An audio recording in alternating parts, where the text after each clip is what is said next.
John Concannon began his winemaking career over 50 years ago and was the first to bottle Petite Sirah, which continues to thrive in the gravelly soil of the Livermore Valley. This Crimson and Clover has vibrant and lush flavors of blackberries and rich chocolate, balanced with a long and silky finish. And it pairs well with our steak recipe today. This herb butter starts by placing our room temperature butter in a bowl, and we'll add our Gorgonzola cheese. Next we'll add the Gourmet Garden squeezed Italian herbs. And we'll bring it together with a spoon.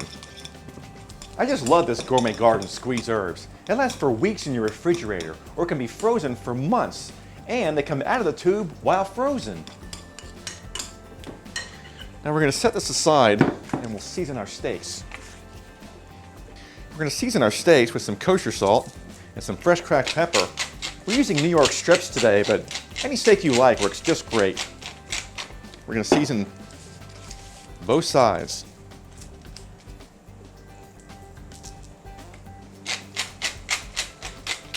Now for the best flavor on your steaks, you have to start with a hot skillet.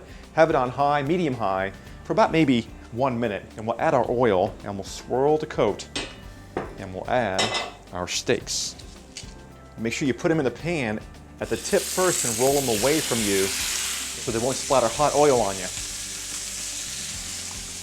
Now it's important not to touch your steaks for the first 2 minutes to get a good caramelization on them before we turn them over. The second side, and we'll sear the second side for another 2 minutes. For best results, use a stainless steel pan.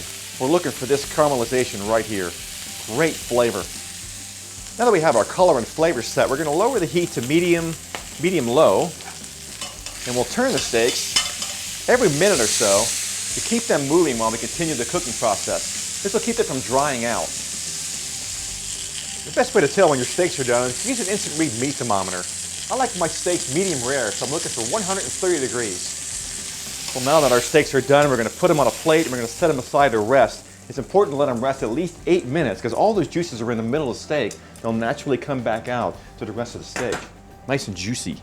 Now remove the pan from the heat source and we'll add our Concannon Crimson and Clover wine.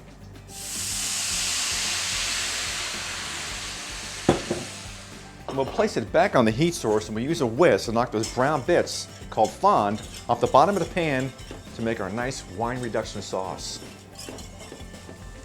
The secret to a great pan sauce is to reduce the wine to what's almost completely evaporated. And we'll finish with a pat of butter.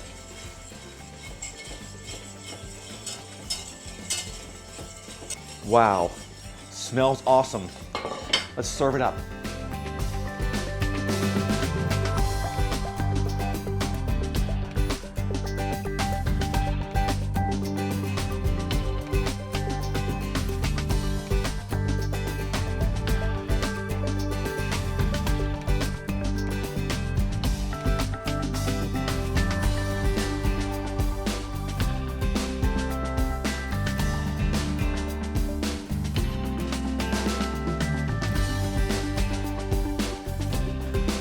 Enjoy with a glass of the Concannon Conservancy Crimson and Clover.